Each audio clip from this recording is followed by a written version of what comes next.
Dewan Pimpinan Daerah Tingkat 2 Partai Golkar Kabupaten Pidi menggelar kegiatan vaksinasi massal di kantor setempat. Pengurus Partai Golkar juga memberikan sembako untuk masyarakat sebagai bentuk peduli di tengah pandemi COVID-19. Kegiatan vaksinasi yang digelar Partai Golkar disambut antusias oleh kalangan masyarakat Pidi termasuk para pelajar.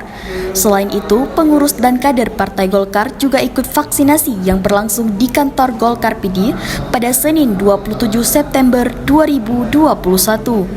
Sekretaris Partai Golkar Aceh mengatakan, kegiatan vaksinasi guna mendukung program pemerintah dalam menyukseskan vaksinasi di Indonesia. Selain itu, Kabupaten Pidi juga masih sangat rendah vaksinasi, sehingga butuh edukasi bagi masyarakat agar ikut vaksinasi namun dengan cara sukarela tanpa pemaksaan. Terus tentu ya tadi kan saya sudah menyampaikan, nah ini kawan-kawan pengurus ini ya yang menjadi contoh, yang menjadi teladan dulu.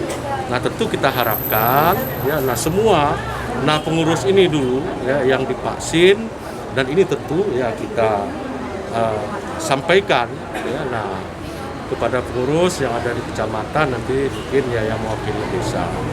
Sementara itu, Ketua Partai Golkar Pidi, Teguh Saifullah mengatakan, vaksinasi untuk menjaga kekebalan imun tubuh seperti anjuran pemerintah dalam pencegahan COVID-19 secara medis.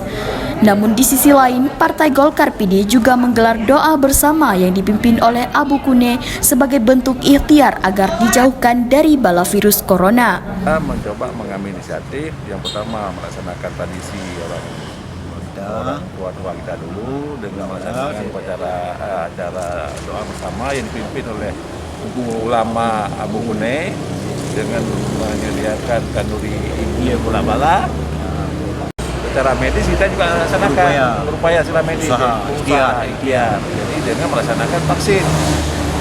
Kebetulan di kabupaten kita vaksinasi di kabupaten kita belum sampai 30%, baru 15%, angka yang paling rendah.